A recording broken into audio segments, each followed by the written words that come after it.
Good morning, friends. Grace and I hope you're having a wonderful day. Grace is excited for today's garden walk and talk. She's got her snack. She's having a Macintosh apple today, and we're excited to walk you around the gardens. Today is September 1st. You can see the sensation honeysuckle is reblooming. The hydrangeas have turned that beautiful dusty green and antique rose pink color. And it's just a wonderful time out in the garden. The weather has finally dropped back down into the 80s, so we can really get back out into the garden, enjoy things, and get some projects done. And this week, we started work on the new book nook, so I'll show you what that's looking like. But let's take a look through the hydrangea room. And do you see those gorgeous Bacardi dahlias in the distance? Those have just started to bloom, and I can't wait to show you how gorgeous they are close up. We still have some more panicle hydrangeas coming into bloom in the hydrangea room. And I really love this view looking through the hydrangea room into the garden library, and you can even see just a hint of the book nook in the distance. So I thought I would try to focus on what I want to accomplish moving forward in each of these gardens. So in the spring in the hydrangea room, we have all of those gorgeous lingerie daffodils. So this garden room is probably the one that is the nearest to completion. I don't have any big plans for the hydrangea room moving forward. I don't plan to change anything. I don't plan to really add anything in terms of bulbs, perennials, or shrubs. I just really love this garden because it's a nice, calm garden that transitions all by itself without too much effort from myself. So let's go ahead, travel through Hummingbird Way, and Grace and I will take you to the new book nook. Now let me show it to you from straight on because you can kind of see it if you come at it from the hydrangea room, but if you come at it from straight ahead from the main flower walk, you don't see it at all. So let me actually back up. We're traveling down the main flower walk, which is the main gate into my backyard, and you have this hidden garden in plain sight. That's really what I'm going for here, that you enter this garden and you think, oh, that's cool, what's this structure in the distance? And as you kind of travel down the main flower walk and you see all of these beautiful oranges and rusts and greens with the sun patience, and David Howard is starting to bloom now. I'm hoping that people kind of enjoy this repetitive, vibrant color before the main flower walk opens up. It kind of shows you the hydrangea room on your left, but when people come over, I don't really feel like they look to the left. I feel like they continue to look forward. You have the stone rug with my grandma's stone there. And we need to lay another ton of gravel, so all of this is going to be gravel. We just ran out, so we're going to finish that this week. So we hit the deck that we made together, and you know what, friends, I think I have a picture, an aerial picture from 2016 of what this looked like when I used to grow cut flowers in rows. So I'll put that on the screen now. So we used to have 2 raised beds here in the center just because that's how I had the garden set up for many years before we installed the library. So we removed those, set them on the side, and now what I'm trying to create here is what I'm calling a book nook, but basically a hidden garden, a hidden seating area to just sit and relax near the garden library. And so I moved the Adirondack chairs into here. I moved the tables into here.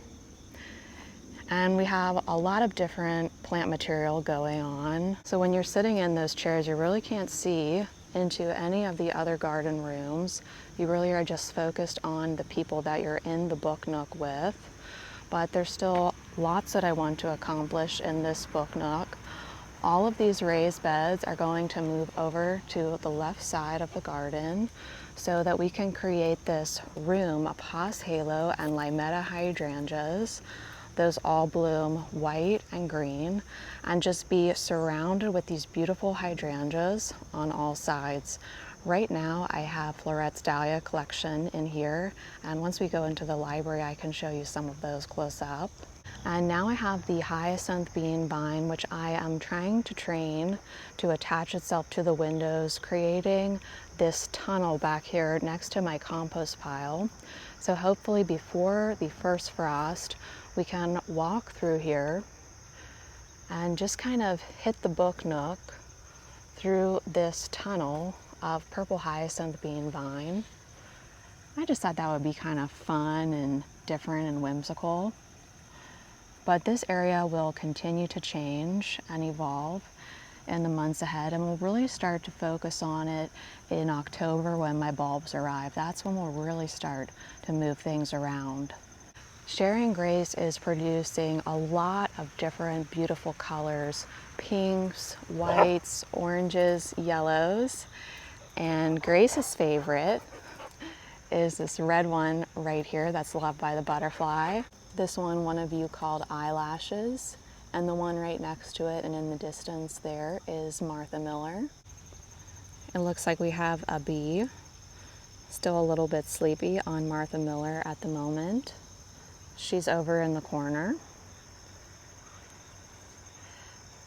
So that's the main update on the book nook, and I'm really excited to bring this vision I have in my mind to life. Now, as we laid the gravel, one thing that I started to think about, because I've mentioned many times in the past how this area specifically is a big problem in terms of growing grass, because our driveway drains into this grass here. And I've tried to bring the level up in the past, but the grass just never really grows. It's a skinny strip of grass, so I've converted a lot of it to clover. But you know how it goes with a dog. It's just part of having a dog and loving a dog. It's hard to have perfect looking grass in a narrow area like this, which is totally okay with me. What I'm thinking moving forward is actually removing this grass and clover and doing the same gravel. And I think what I'll do is take a picture of the main flower walk, put it into Canva, and then you can tap something on Canva and then change it with AI. So if you just tap the clover right here, I can even show you right now what the area would look like with gravel and flagstone, and then kind of stop that gravel path right at the Nicotiana. So I really would like your thoughts and opinions on that. I prefer grass. I would love to keep grass, but I think I just have to accept that in this area, it's just really not working, and I think it does take away from the main flower walk. Even though maybe I want grass in this area, gravel would look nicer, probably be easier to maintain in the long run. But like I say, I really am looking for your thoughts and opinions on that. If there's any downside to putting gravel here that I'm not thinking of, any kind of big maintenance issue that I'm not thinking of, those of you who are kind of in a really, really wet and humid environment where you have a drainage issue, I would just really appreciate and respect all the thoughts that you can give me on this. So here's David Howard. David Howard has this beautiful deep purple foliage, gorgeous sherbet orange blooms. Still, it's blooming with an open center, and we have cooled down, so I'm not sure why that's happening. But I do have another wave of orange zinnias in this area, and you see all this lady's mantle, the Veronica. I had cut all of that back in very early July, so this is all new foliage 2 months later. So now let's leave the main flower walk, and I'll take you over to the driveway garden. So this year I've been trying to take the driveway garden, which was this informal park-like garden with a lot of different bulb successions, and I wanted to transition it into a more whimsically formal garden with a lot of good shrubs for cutting, but still create a beautiful picture over here for us to look at because this is a garden that we really don't spend any time in at all. It's just a garden that we look at, and I wanted it to be a little bit less labor, have a lot more repetition. So the only plants I have in here, sorry about Grace, she wants to come back outside. We have the liriope lining the driveway.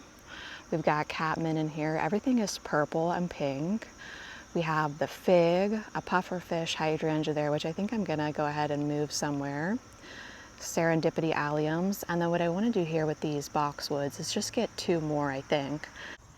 The incredible hydrangeas and the instant hedge in the front yard are doing great. And I have to show you something really special that I just discovered. You see those milkweed plants that I left there in the background? Well, check this out. In the corner of the instant boxwood hedge. Seeing this makes all the garden work worthwhile, and there was even more of these chrysalises in the boxwood the other day, and I even got to see a monarch butterfly emerge from one, which was really special because growing up, my grandma and I we would catch them, not catch them, you know, like in a mean way, but we would put them in these really large jars and we would watch them transition inside before re-releasing them. So it's just so wonderful to see that over in the front yard. So I just grabbed Grace, pulled a carrot from my husband's garden, and look at this. Just hanging out on the grass.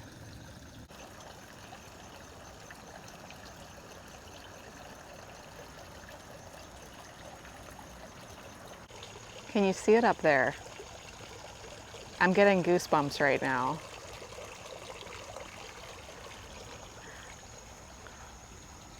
Let's see if we can see it up close on Bacardi.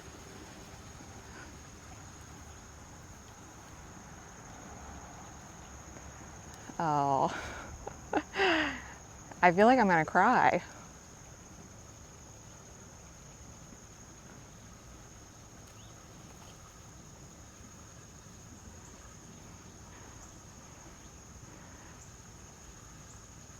Okay, so that Bacardi, you can tell it has some earwigs living in it. That's okay. But here's what it looks like. Isn't it beautiful? I feel like I can't say goodbye to this monarch. Do you think it's brand new right out of the chrysalis? So let's head back into the library for our book chat. The book that I'm going to recommend today, I like so much that I accidentally bought it for a second time this week. I'm either showing my age or just so crazy about gardening that I need 2 of all my favorite books. So actually, if you're one of my local friends and you want a copy of this book, I have the other one in my car at the moment. And I want to make sure I show you these Floret Alpenglow zinnias because I cut most of them. So I made this arrangement, I think it's been about 4 days. So it's definitely going over at the moment. But her zinnias are so beautiful, and I think I prefer this linen color.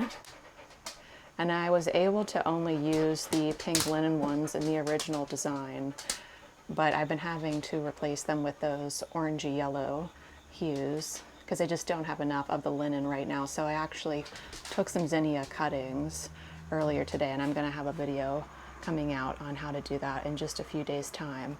But let's take a look at this book. Let's see if I give Grace a cucumber if she'll calm down. That'll keep her busy for a little while we talk about this book.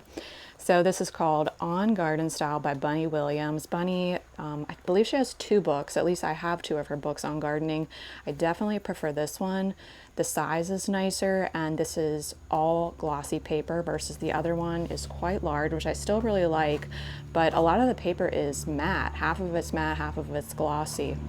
But the reason why I really like this book, and I would recommend it in terms of garden design, probably once again for people who aren't garden designers or like myself, don't have any formal training, we're just coming at this with a passion and love for gardening, is that she kind of walks you through garden design in really easy to understand, easy to digest tidbits.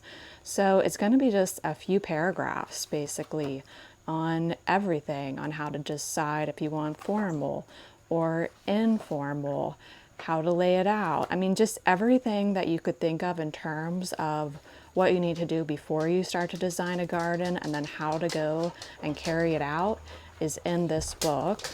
And you know, I always like Bunny because she always talks about creating a home that just makes everybody feel really comfortable and welcome. And that's something that's really important to me, is that I'm trying to create a space that makes sense for my family. That's why I basically abandoned that idea of growing cut flowers in rows, but still continue to sell cut flowers on a very small scale, is because I wanted to find a way to make these garden rooms for my family, but still also do something that I love, which is growing and selling cut flowers. I do feel like I have a long way to go, but thankfully we have a lifetime to get there, as the garden is always evolving and changing.